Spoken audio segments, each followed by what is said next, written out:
Welcome to another episode of the Portsmouth Basketball Podcast. We're back again.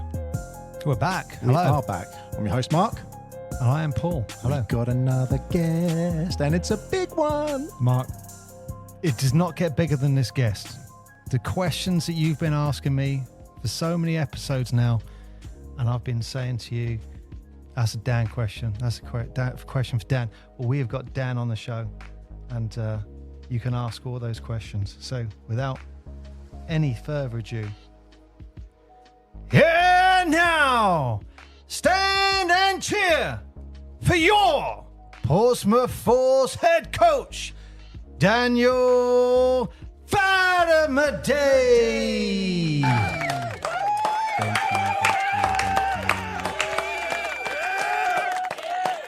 We got a head coach here, Mark. Yeah, there's lots of questions to ask. How you doing, Dan? You okay? I'm doing all right.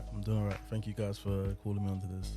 Well, you know, this is a pinnacle. I think this is one of the highlights of the season. I think Any great organisation, it all starts from the top. So it's only right that you're in that conversation. There's a lot of people at the top, but I appreciate that. And you know what? Just starting with Portsmouth Force, one of the things that I really loved about Dan as the head coach, and one of the things that have been really apparent, was the amount of respect I think that Dan brought in and instilled into the team and into the club. So, for example, you came in, and I've said this on a few, hello, sir, how you doing? I'm like, you call me Paul, that's fine. But then all of a sudden, the entire men's team are calling me sir. Then that goes down under 18s, under 16s, and I'm doing under 12, covering under 12 National League, and I walk in and a player comes up, hello, sir, how you doing? That level of respect that's gone all the way through the club came from Dan. Yep, 100%. I try not to take too much of the credit. Is that something that you know, have tried to instill, like, proactively, or is that just something that happened naturally? Is that just, you know, a trait from you? I think a big part of it is definitely my upbringing. Nigerian, loud and proud. My parents were big on that. But then also in my earlier basketball career, my earlier coaches, they also recognized that not everyone was going to be a professional basketball player. So it was also, okay, what life skills can we give to people to help them in their career and whatnot? So I'm just trying to emulate them and to give the kids life skills that they can use, really. Oh, wow, that's really interesting. So, like, with players now, just say it straight to the players. If you think, you know, they're doing something wrong, you'll just say, look, this is what you're doing wrong. If you think, look, you know, your basketball might not be a career for you, are you straight with the players like that? Yeah, definitely. When I was coaching I think we're going to get onto it, but when I was coaching the under 14s, there'll be sometimes we're doing certain things and we're talking about working hard or trying your best. It's the same thing over the way how you want to be a better basketball player right now. You also want to be the best in your job so you can get promoted, so you can get higher paying roles and whatnot. So it's just trying to help them see the parallel between some really key skills that they can use in basketball that can also help them in life outside of basketball. Wow. There you go. Mark, this is the head coach here. Yeah, you've just gone running into it, haven't you? Yeah. Yeah, lovely. Well, Dan, let's take everyone back to, you know, the start of, you know, where you found your love for basketball. And, you know, I believe it was in NASA in London. That's where you started your playing days. Yes. Back when I was in primary school, they had some of their coaches that came into our schools to lead the PE lessons, other bits and pieces like that. So I basically got picked up as one of the taller guys in the year, and I was okay. I got invited to a tournament, played pretty well in the tournament, and then from there they were like, you should come along to our club. And at that point, they were one of the best clubs in London and in the country. So that was a bit like, oh, cool, I'll come along then. And it was fun. So, yeah.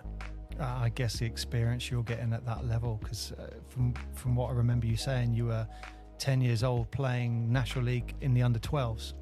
Yeah, they threw me straight in at the deep end. We had a really good core of my year.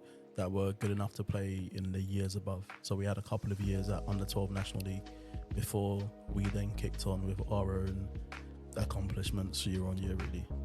I guess even though it's throwing yourself in the deep end, that's actually pretty good, because that, you know, even though it's tough at that start, that's just making you stronger in the future.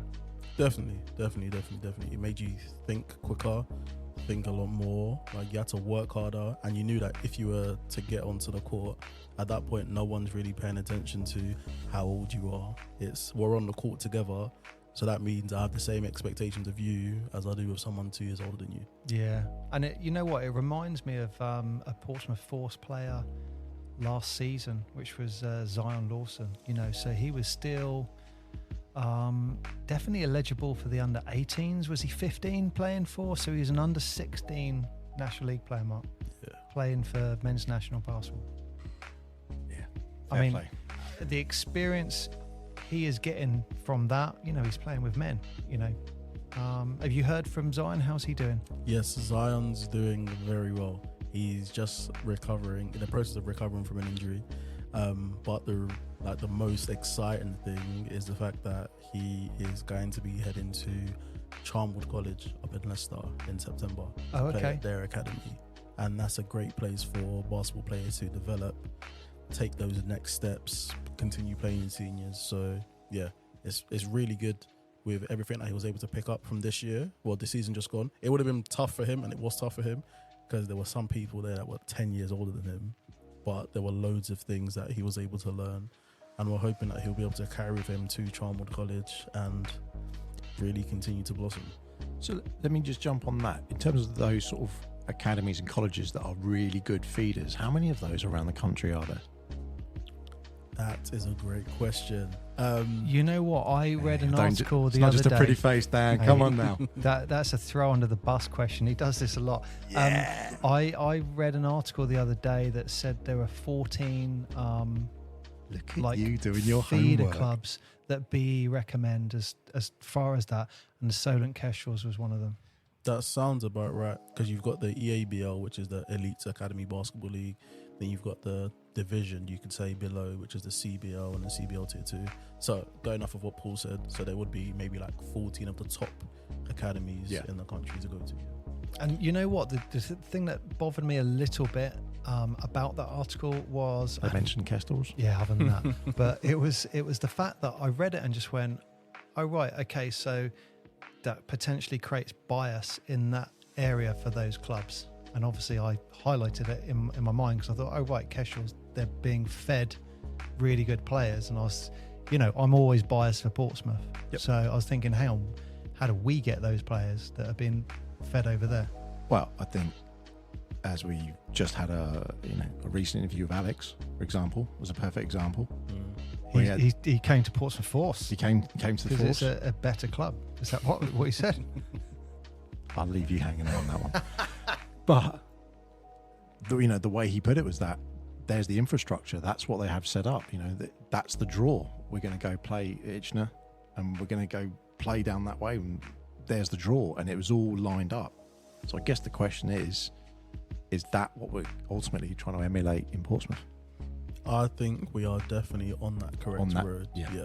Because moving into this incoming season, we're going to have kids who are 3, 4, 5, 6 years old playing basketball. Yeah. And on the boys' side, we've got under 12s all the way straight through to under 18s and our men's team.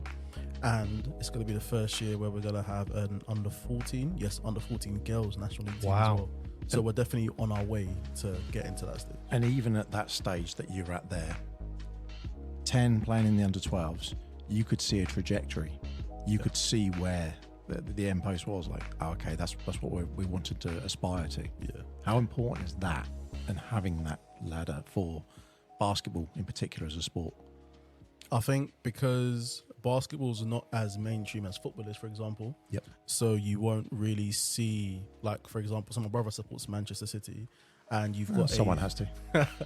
You've got a Phil Foden, for example, who when he was at the under 10s for City, he could see that, oh yeah, I can get through to the City first team, and I can see the first team on the TV. Whereas for kids, when they're playing basketball, you don't really get that. It's happening a little bit more now with the BBL on Sky Sports and having their own streaming service. But I think for, especially this year, we're going to have some under 12 kids who are going to be playing in the same basketball kit as the under 14s, 16s, 18s, and then the men's team who are going to have 300-400 people in the stands. So being able to see that, if I work hard, I can get there. I think that's great for kids. And those kids 100% coming to the men's game, watching those men's game, going, I want to be playing here one day. 100% they're doing that. So what inspired you at that age of 10 to want to play basketball? If I'm being completely honest, I enjoyed it and I was good at it. So it was pretty easy for me to be like, okay, let me continue to ride this wave. And I enjoyed the hard work. Like, I enjoyed being pushed and then being able to come to a achievement of, okay, so I'm really trying to work on my left hand here. I can't score left hand layup, but 3 months down the line, I can score left hand layup, dribbling my left hand, doing everything with my left hand, crossing over my left hand. It's like, yes, I've accomplished something. So that's what kept me going. And you did accomplish something in those really early days. You know, you had Final Fours and finals that you were going to, and you know, you progressed with one championship there before you went to Essex, right? Yeah, Final Four is definitely an experience, and there's those experiences with those players, with those coaches. Those are experiences that I'll never forget. I'm in contact with one or two of them still now. But it's very much a experience and skills that you can't teach people until they've gone through themselves. And all I try and do is with the experiences I had is how can I try and feed this into the players. So if and when Portsmouth Force finally do get a team that are going to When that are going to the junior Final Fours in Manchester, I can give them the little nuggets that they need. So instead of what usually happens, people being starstruck with the fans, the crowd, the lighting for the whole first half, they now only have to worry about it for the first quarter, and then they can really get down to business. I mean, the fans, the crowd, the lighting, that's just a normal Force game these days, isn't it? You're not wrong. You're not wrong. You're not wrong. How important is an atmosphere? Huge.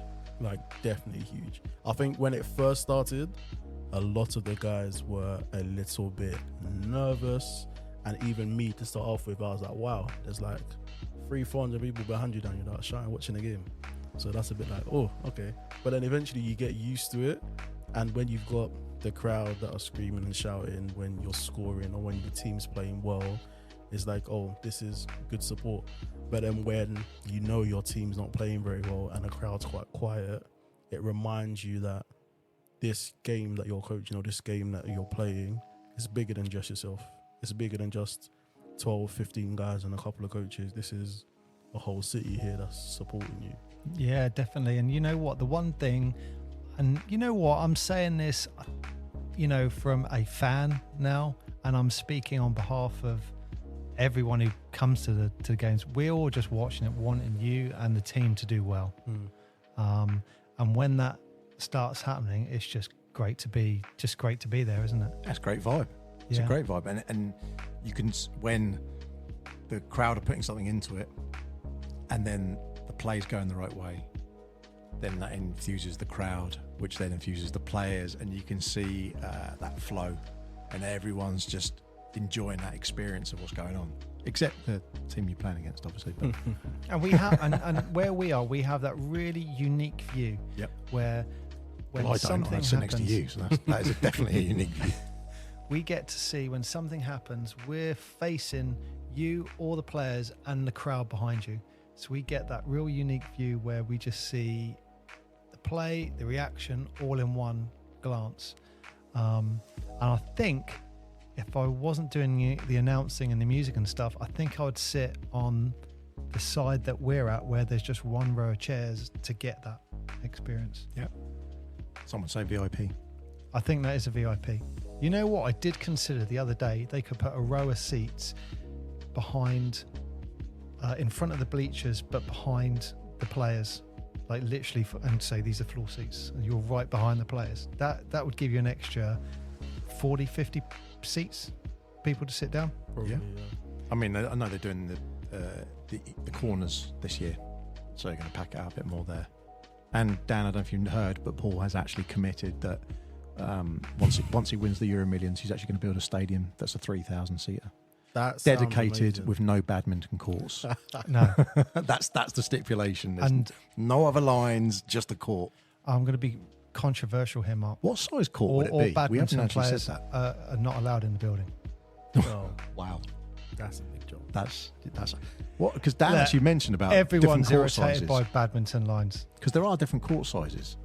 So are there other, is there, I won't say not a regulation size court, I know that's a joke, but is there, if you're playing in the league, you have to stay within a certain boundary, that court size? Yes, this is where I'm showing my knowledge or lack thereof. But there, you do find when you go to some courts that they are a little bit, either a little bit shorter, Yeah. or the space between the side and the 3.9 line is a little bit smaller. Okay. So there are certain regulations that need to be met for the courts to be like valid for any National League games, at least senior games. And then I think there's extra regulations and stipulations for it to be good enough to be used for FIBA regulated games. Yeah. So there are some in there. Because I know we said about, for example, I think by the end of the season, capacity is going to be the issue more than anything else. Yeah, that's what we're hoping for. Yeah, Yeah. I'd love it if it was. And the only place we could think of at the moment is Mountbatten, that has bleachers both sides that can come out. But I mean, that floor is unforgiving. Well, actually, you say that, they have just changed the floor.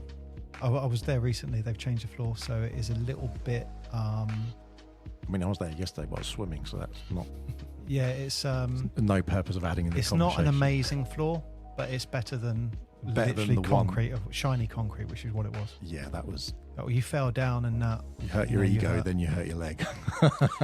you know what? I don't know why this just popped in my mind, but I remember playing a National League game there, and we had a guy called Craig Teasdale, one of the founders of the Kestrels, and you know he went to shoot, and a defender, you know, absolutely got sold it, jumped in the air. Craig went around, and this guy's knee brushed his... That's how high up this guy was. This guy's knee brushed his shoulder, and he came down on this court, and you could see his hands were coming down to stop. So he was coming like head first, hands were trying to stop, and for some reason, just as he went to get the floor, his hands kind of came back, and his like face straight on the Mountbatten floor, right in front of the bench. I was obviously sat on the bench, and literally he pulled his hands away from his mouth, and his two front teeth fell out. And it was like, oh my God. Oh, there's your passport photo. That is that is the Mountbatten court floor. Yeah, that is awful. What's the best court you've ever played or coached with? I think that would definitely have to be the National Basketball Performance Centre in Manchester. Yeah? Yeah. Newcastle Eagles, their court up there as well is also pristine, but I was working as an analyst. But the court that I've coached on, definitely the main performance centre in Manchester. Is it as springy as like an NBA court? Because I was surprised first time I went on one how much give there is on those courts. Now, I wouldn't know because I haven't been exposed to an NBA court, but I would like to believe it's close because they've held some FIBA regulated games there as well. It's just got that little bit of give, and you think, oh, I've got a little bit of, hello. Yeah. No, it's always interesting. The court, it's all. I won't say all the little things, but if you've got a court that's messy, if you've got a court that's busy, if the rings are a certain way, I know they're all incremental, but when people train on a certain court or a certain type of court, and then they have an away game, it could be, I won't say completely different, but there could be enough difference to think, oh, hang on a minute, this feels wrong. There's more spring in this, or there's, I don't know, different types of backboard, or who knows. We've got this great conversation for anyone listening now between Dan and Paul when they're writing to each other. I don't know, some sort of love note here going on. You know what? I'm just getting some extra stats. What does it say? How do you shut Mark up? Get some extra you can't, stats sorry. from Dan. I just had a question for him, and I didn't want to interrupt you. So, Dan, going back then, you know, obviously you had that National League experience, and then you ended up moving to Essex, and you know, carrying on playing your National League game with is it Thurrock Hornets. Thurrock Hornets, and then also you had your experience you know, in the London regionals and you know, in the counties, and that led all the way up to university. Yes. So we moved to Essex. I carried on playing under-18 National League, which was fun, but no Final Fours, unfortunately. And then I had some exposure playing county level basketball in Essex. Just before we moved to Essex, I also got selected for a London regional team. So that was fun, because that was a very high level with some of the guys who I used to play with then are now professional basketball players. So just to say that I was able to play with them was also a bit of fun. And then when I finished there, came down to the University of Portsmouth, where I played for 2 out of my 3 years, coached the team my final year. And this is, you know, this is what I heard and thought was like a really interesting story, because it reminded me of a story I'd heard at Mickey Burns' funeral, where he was playing, and for whatever reason in a game he ended up coaching, and then all of a sudden it was really evident that he was actually better coaching than what he was contributing on the team, and he just became a coach. So you got injured at university, and that's where you started to discover, hang on, I'm all right at coaching here. Yeah. So my first ever exposure to coaching was when I was with Thurrock Hornets. I used to turn up to my sessions early, and there was a younger age group before us, so I used to help out with that coaching session.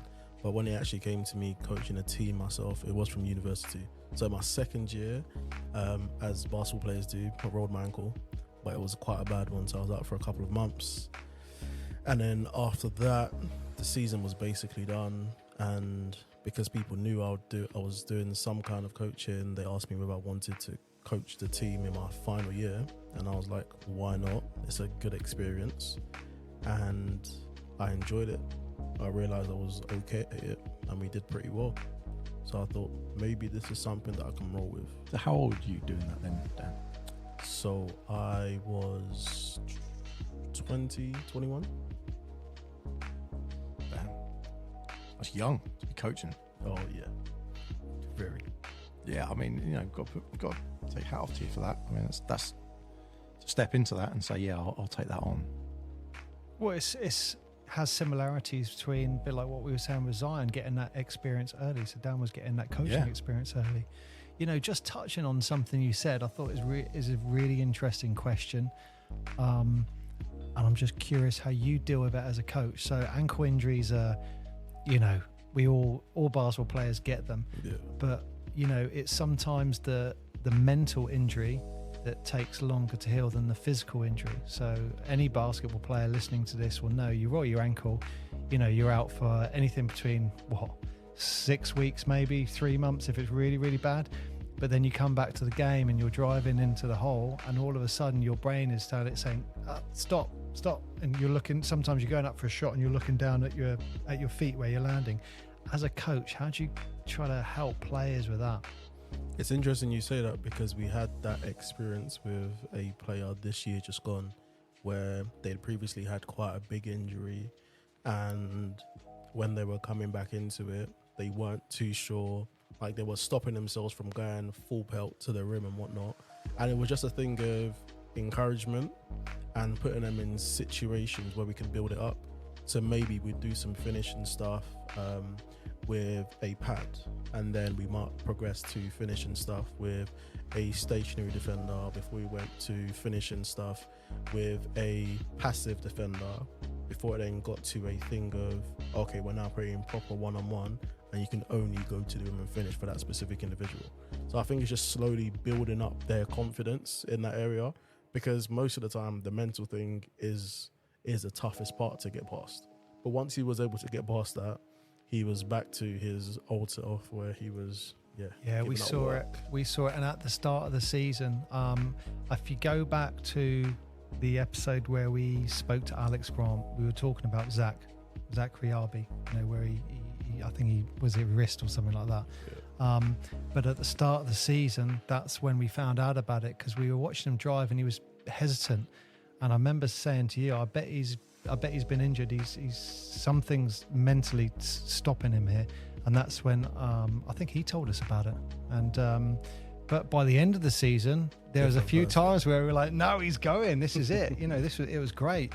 No, I think that's really interesting there to get your perspective on that, because I think that's significant for players sometimes. So I mean, that was a great introduction to your playing career up to the point where you've gone, I could be a damn good coach here. So and you've been getting that encouragement, and I love what comes next in your career. At university, I was a mathematician as well, and you know how vital statistics are in everything.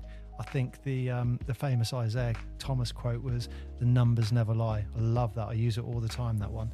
So from university, you were really getting into your statistical analysis of stuff, and that's where your career started going, into the analysis of basketball.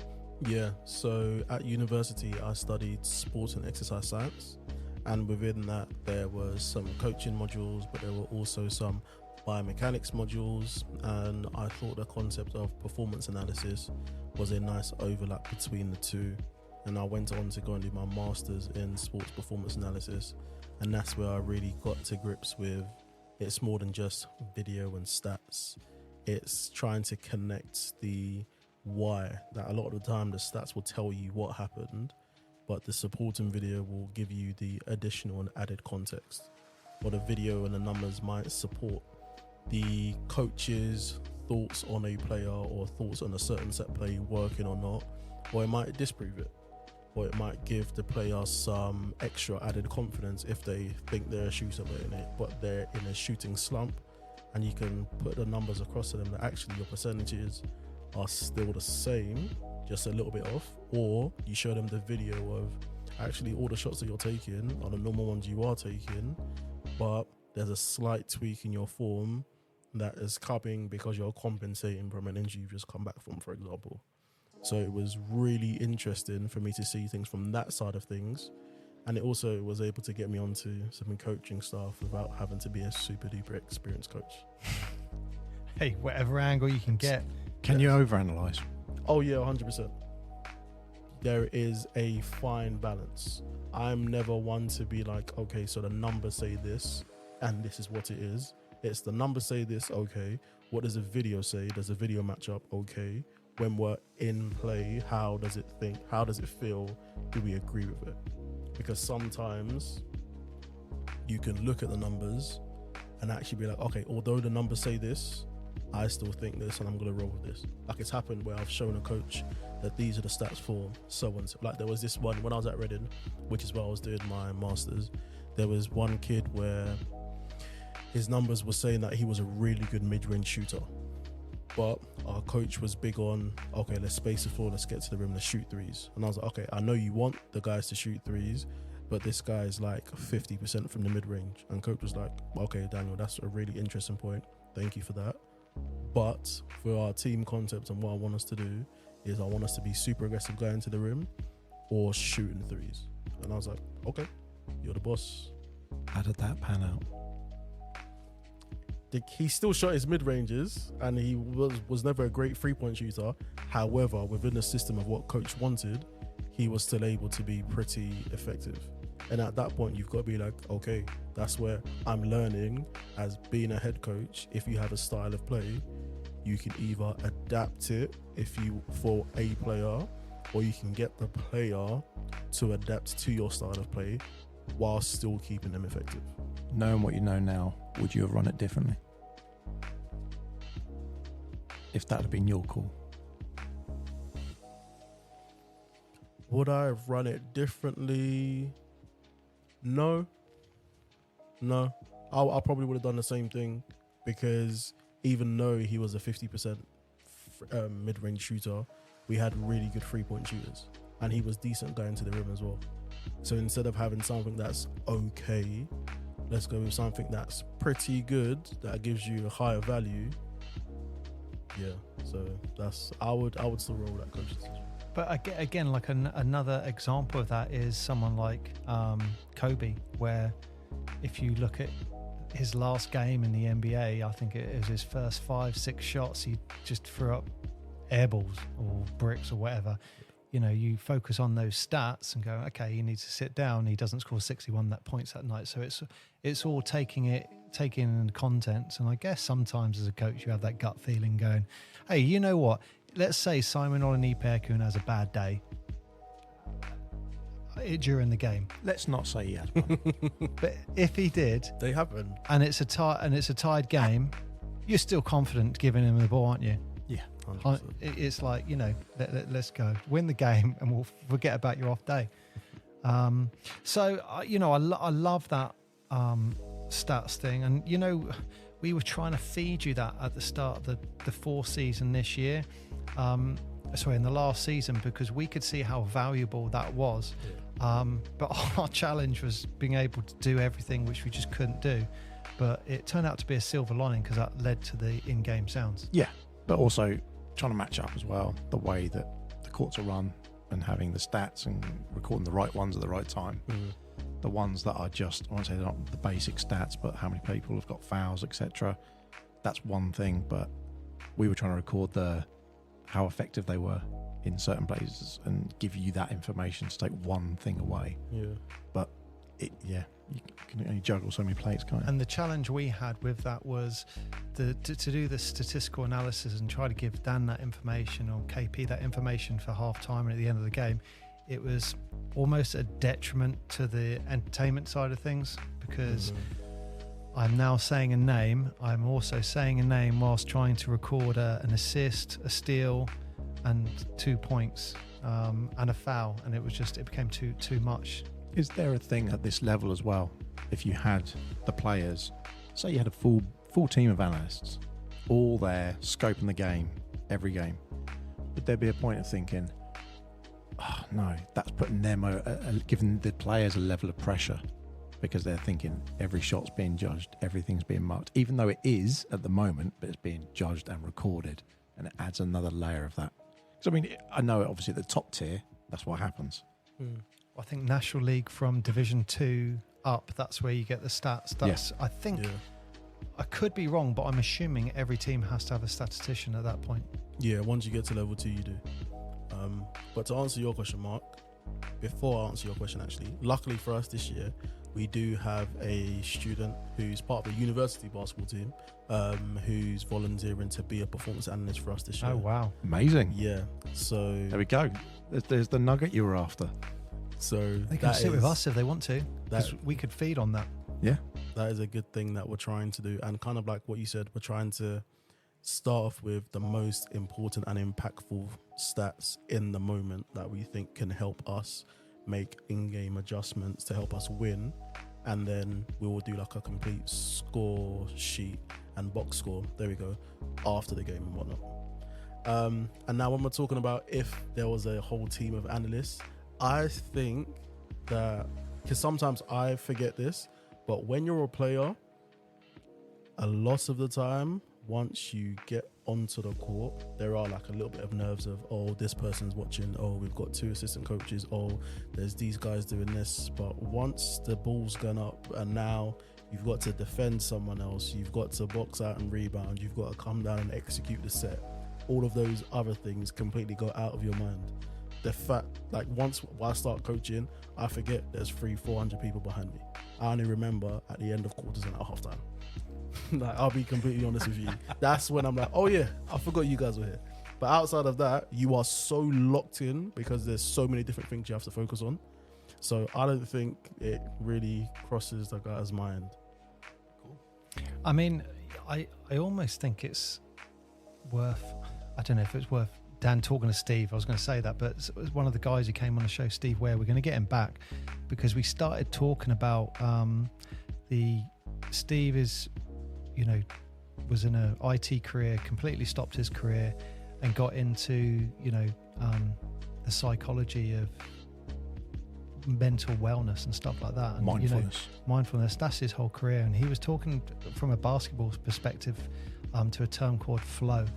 where you get in the flow where you're just concentrating on everything in the game. And I suppose when you're talking about worrying about stats, worrying about the crowd, that kind of thing that someone like Steve could, inject into the team to sort people's heads out, might be valuable. Yeah, to be able to, exactly what Daniel said there, to be able to turn off and forget that. That's quite difficult, as you said at the beginning, with doing some of the sounds, and you can turn the lights on and off or whatever. But at the beginning, for players, it was a bit disconcerting. But okay, this is my name's being read out, and there's quite a lot of people here. I mean, it's pressure. Some of the other games they go to, nothing like that. And what size audience are you getting at some of those other games? You will be lucky to get 50 people. Yeah. Oh, really? Thanks, mum and dad sort of scenario. If that. The one thing I remember is I went to the Bognor away game, and there were more. I could be wrong, but I felt there were more supporters from Portsmouth to watch the Bognor game than there were Bognor fans. Yeah. And I was sitting there thinking, this is almost like a home game. There's like 30 of us here. If even fan or regardless, if you are an away team and you're coming into that, doesn't matter where it is. You look at any sport around the world. If you're coming into somewhere that has got an atmosphere, that's tough. That's automatically going. Oh. It definitely does, especially because that is a real home court advantage. Yeah. I don't think you guys and the fans really understand how much you help without going to see another game. The game that reminds me, I think it was the one with Zach where he hit a 3 right at the end, and I think we lost that game in the end. You mentioned the other day, but to tie it, and the crowd were really getting into it. And what I really realised was that it didn't amp the players up; it actually relaxed them. They kind of sat into it and went, "Yeah, we're home, we're playing, and we're controlling the game. We're playing our game." Mm. And they relax. You think of it as in you're hyping someone up, but actually you don't want someone hyped up because they're making fast decisions rather, without saying what are we doing. But actually, everyone just sort of relaxed into it, and they were much more competent as well as confident, because they weren't overthinking it. They were just running the plays they know and moving the way they were told to move, and Yeah, and you know what? I am directly speaking to the Portsmouth Force men's players this year when I say, again, every single person in that Ravelin Sports Centre is supporting you and wants you to do well. Forget the mistakes. Forget all that. If you're trying hard, that's all anyone can ask of you. Mm-hmm. And we are 100% behind you. There's no pressure on you guys. Don't worry about any kind of pressure if there is. There's no pressure on that. Everyone just wants you guys to do well. I think that's something that they are starting to understand. I think this season that we're going into, if we look at the numbers, there'll definitely be a bigger difference in how people perform at home versus away. Because now they know that, okay, I've got a lot of people backing me. I don't have to worry about anything. I'm not going into an unusual or not very friendly environment. I can be relaxed.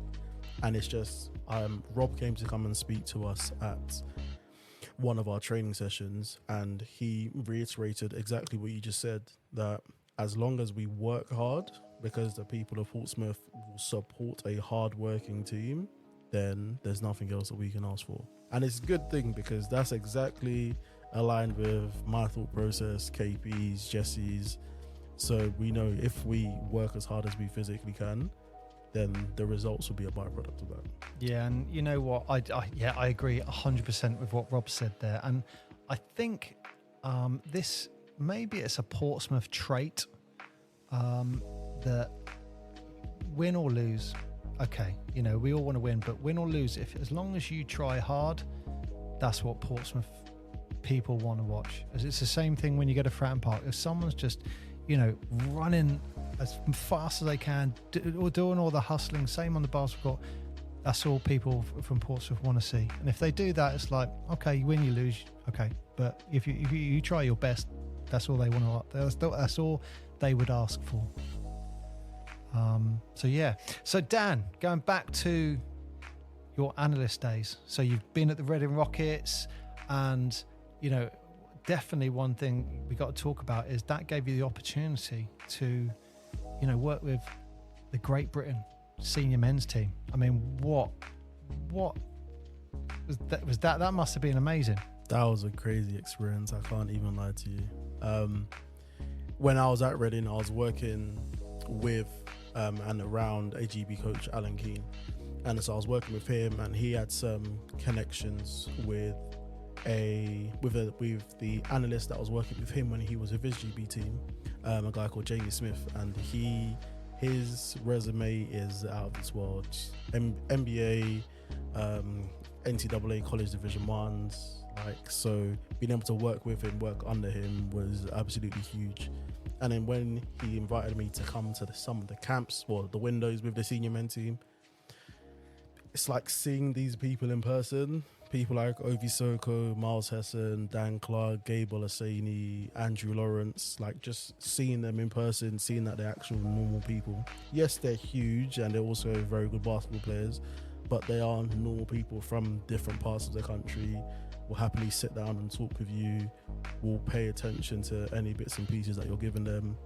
I say that, I wasn't giving them any pointers, but just being around and helping create that positive environment and making sure things were done when they were wanted to be done, it was a great experience, like great experience. And I think two things that stand really out there are, one, you were invited. He wanted you to be there. I mean, that speaks volumes, firstly. Yeah, exactly what you said. The amount of experience you get that, or just being around that environment, you know, is just substantial. I always wondered how people, any professional sport, when you get to a national level and you're playing people who are on rival teams, and then they're playing together nationally against different countries, how difficult that is to coach. I think the on-court stuff, Yep. I don't have the answer for you because I'm not a GB level coach yet, but hopefully moving on to that stage. But the interpersonal stuff, Yep. I think is actually really easy to an extent because a lot of the guys grew up together. The good thing that we've got over here is you can have a group of people who get picked up for England under 14s and will play 15s together, GB 16s, 18s, 20s, and it's like they've gone through the whole process together because the basketball community is quite small. Once you're playing at a high level, everyone knows everyone. You're either always playing each other in playoffs, always seeing each other at Final Fours, regionals. So although you may not have played on the same team as them, you've definitely seen them around, you've had some interactions, or they're the best friend of one of your teammates, or they go to the same school as the school that you guys train at. So there's a decent amount of overlap. Yeah, we said about the Jordan buying Charles Barkley a Rolex when they're in the playoffs, just so that he played him a little bit better. I think he just said Barkley would ease off him. Just that 1%. Even if it was 1%, he's eased off on 1%. But Jordan was, ferocious. Yeah, absolutely. Just like any angle to win. Yeah, I get that. It's just, it's just interesting, isn't it? That dynamic of running plays and learning things and learning people's movements. You go, I'm now in close proximity with people, and to a degree, if they have grown up playing 12s, 14s, 16s, 18s, then seniors, I won't say they know my moves, but to a degree, a lot of people knew Jordan's moves, but they couldn't stop him. Yeah. But there is that element of, well, I know he's got it that way and he's waiting, so he's actually waiting himself to flick that way. Exactly that. And with a lot of our senior men, they actually don't play in the same leagues. Like, we've got some people who are in the BBL, some people who are playing in Turkey, some in Japan, some in Greece, some in France. So they haven't really developed that level of rivalry. It's more when you're in the juniors, when it's like, there's these two teams that keep playing against each other in the Final Four, and now you have to go and be my teammate when we play national team. That's like the biggest point where a bit, oh, I don't like you, but we've both made an England team, so we've got to make it work. So when you have these players, as you're talking about different leagues all around the world, I know we mentioned off air before, but you see the pinnacle in terms of basketball, for like a coaching perspective, in Europe, not necessarily the NBA.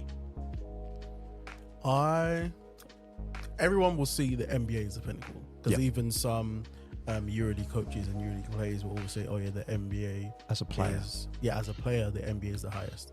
Whereas I think if you were to look at actual X's and O's, that the EuroLeague, like your EuroLeague coaches are so clear in terms of you get NBA coaches like Greg Popovich, who will be mentioning that they're copying plays from an Abramovich or some of the EuroLeague coaches.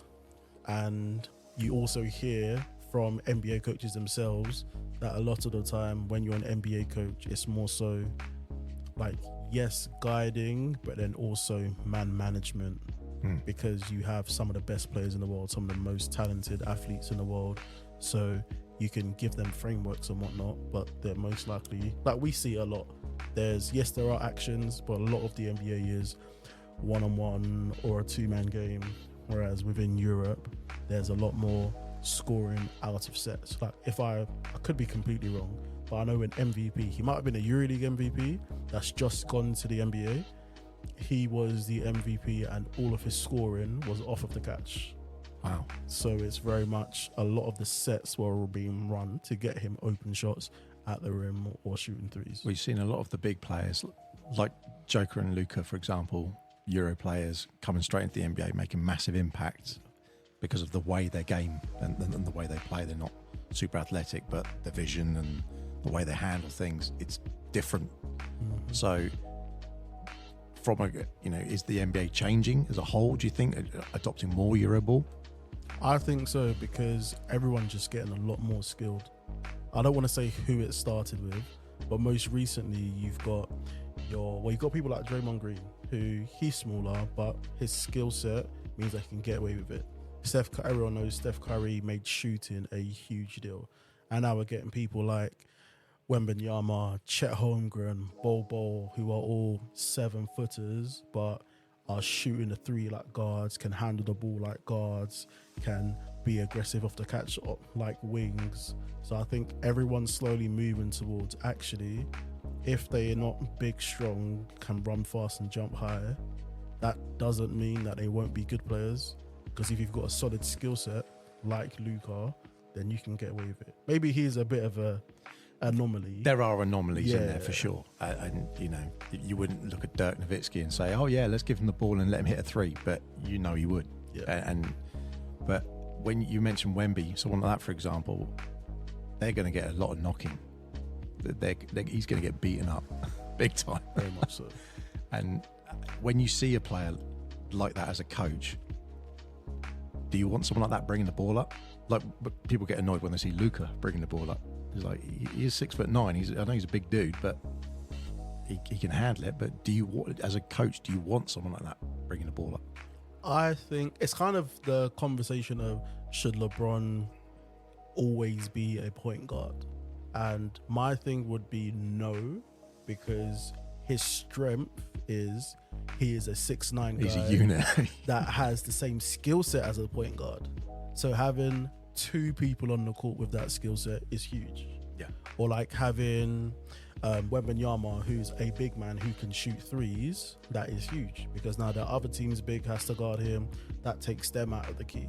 Whereas if they're like, oh yeah, let's play him as a 3 or as a 4, it takes away what makes him so good. Yeah. Because then it's like, okay, so now he's being guarded by someone else who has the exact same skill set as him, but is like 6 inches shorter. And then you'll say, oh yeah, we'll just take him into the post. Well, if you're just going to send him into the post, then you might as well just let him play the 5, where his strength is pulling the other big out of the key. And then if he does want to post up, he still has that advantage. Yeah. It's definitely a change of game. Yeah. It's definitely a change of game. Massively. You can really pick up on Dan's experience when it comes to analysation. Yep. As he's talking as a coach. 100%. Yeah. I mean, so Dan, just, you've got that analyst experience for GB now, which I actually think is really unique, coming in from that perspective into coaching. So let's now take that step. You becoming a coach. So you've mentioned you were coaching at university, and I'm assuming you were coaching with Reading and some of the regional stuff as well. Yes. So whilst I was at Reading doing some performance analysis stuff with their Division 1 team and their EABL team, I was also given the reins of coaching their under 18 boys second team. So that was some good experience for me, because that was my first experience of, okay, I've got a team, myself, head coaching it, taking it throughout the season, planning the practices, dealing with players wanting minutes, wanting more minutes. I should be That's starting. a good level as well. Oh yeah, very much so. But I was surrounded by some really good coaches. Alan Keane, Matt Johnson, Ben Fisher. There was a nice Spanish contingent there as well. So as well as me head coaching my own team, I would be on the bench sometimes for our D1 men's games, or I would be with the under 18 boys or girls Prem team. So luckily for me, I was able to see good coaches working with their players on like a Monday morning, and then implement that in my team sessions on a Monday afternoon. So I was getting to do a lot of trial and error. I think the word that's just sticking out more and more is just the exposure that you've been around, like with GB, National League Div 1, the women's setup, and then the youth setup. There's just a lot of exposure of different levels of basketball that are just influencing you and your experiences, and then take that forward as a coach. Definitely that. I could not say I've taught myself everything, because that would be a lie. But something that I do hang my hat on is I am more than happy, and this is kind of what got me into Reading in the first place. When I was at university, so in my second or third year, I wanted to do more coaching, so I reached out to the people who were running the South Regional program, and I was like, okay, so I'm a student, I have no coaching experience, but I want to get into coaching. Do you mind if I just come along to the 1-2 day camps to just sit down and watch? And they were like, yeah, that's fine, why not? And the head coach who was there is now a head coach for an ACB team in Spain. Wow. So I'm very big on go and watch people, because you could pick up, oh, that's something really good that I could copy, or I don't like that, so I'm not going to do that. I mean, you put the hours in. Yeah, and understanding strengths and weaknesses. But it's what the people who hopefully listening with this, who come down to the games, will see you.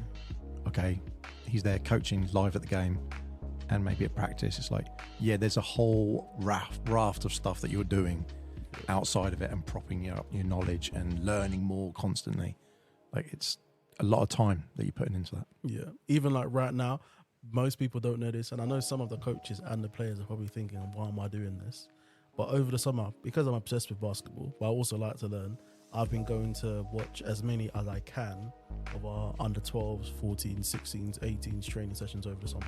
Just go sit down and watch, see what our coaches do, anything that I can pick up, anything that I can help with, see what our players do. You're scouting future players? Oh, 100%. Oh, 100%. Some of our under 12s right now, give them 6-7 years. Oh yeah, they're going to be very, very good basketball players. I think there's quite a few of us coaches that are just looking at those young guys and just, we don't want to wish years of our life away, but I mean, I can't wait to see them play.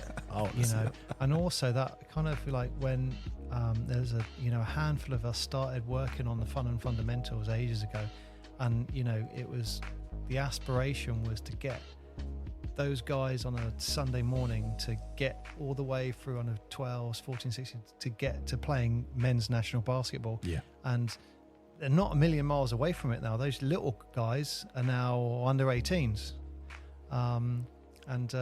It goes back to what we were saying before, though, having that pathway and then constantly going and then being part of something. Yeah. They're part of basketball in Portsmouth now. Yeah.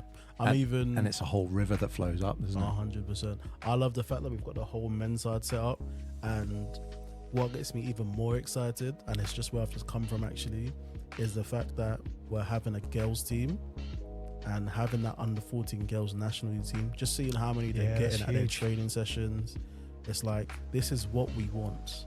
Like, because I know Faye Endine, who was just a Division 1 women's MVP, who's just signed for London Lions BBL team or WBBL team, who are going to be playing in Europe.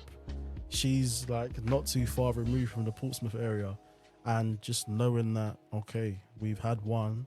There was another girl, Anna, I can't remember her last name, where she carried on her basketball career like somewhere else, and she has had some exposure playing for England.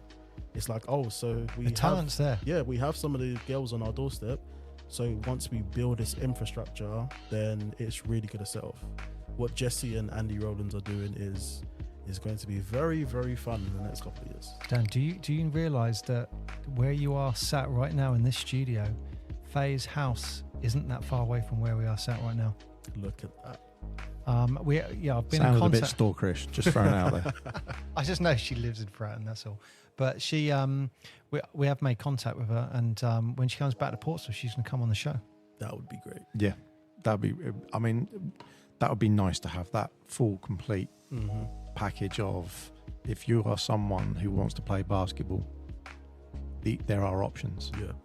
And obviously, and also there are these idols. I mean, let's face it, that's what Faye is. Yeah, they're idols who 100%. she was in, girls under 12s, under 14, National League Portsmouth with a pretty good team. And then obviously she turns to Kestrels and ends up MVP of Division 1. Look, NBL. my daughter came along, drew Simon a picture at one of the games. I believe he still got it. I think he said Yes, to he you. still has that picture. And she said to me, "The girls play basketball," and I was like excited, but a little bit sad at the same time, because you go, "It's a shame you have to ask that. It should just be there." Yeah. But it's not. Like, it's very difficult to see basketball on TV. I mean, we've talked before about growing up in like the 80s, 90s.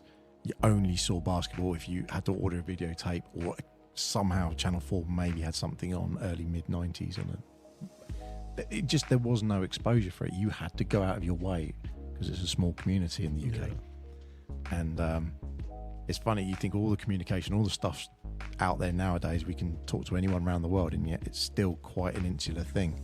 So it's not a high cost of entry to come and play basketball. It's time. I might just focus on something you just said earlier. Are you saying there's potential that Simon Olney Perkun has inspired a future MVP? Yeah. Well, she saw how badly you shot the ball and thought I could do better than that. So But you know what? I would say these guys, and I don't know if they realise it. We definitely see it from where we're sat. That there are kids that idolise these guys, and yourself, and the one that your daughter giving Simon that picture, and that was really sweet. But the one that just makes me smile. There's John McGadgy, big power forward for the Force last year. He high-fived this kid as he came on, walked into court, and the kid just turned around to me and he was looking at his hand like, wow, like Jesus just touched my hand or something like that. And he looked at him like, I am not washing my hand. And he was kind of just holding it, looking at his hand, going back to show his mum or dad or something like that. But we were those kids when Portsmouth was playing 80s. We were doing that to Colin Irish and Steve Nelson. And understand that trajectory. So it's lovely for us seeing Portsmouth having an actual team out there representing, because then there are generations that can hopefully get behind it and move forward on that. Yeah. No,